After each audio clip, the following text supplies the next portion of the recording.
Dun dun dun dun dun dun dun dun. Good day. My name is James.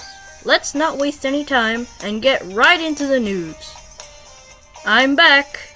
You're not supposed to be here. Yeah, and what are you gonna do about it? I'm gonna do this. Ah! Now that that's taken care of, we can finally get on to the news.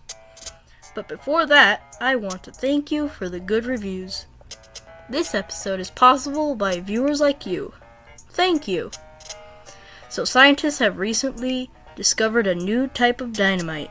We have Mike on the scene. Thank you, Marvin. So let's see the dynamite.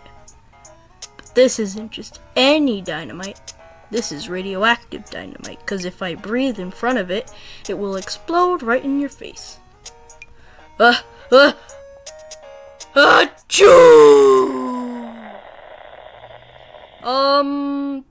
He's fine. Let's see the weather.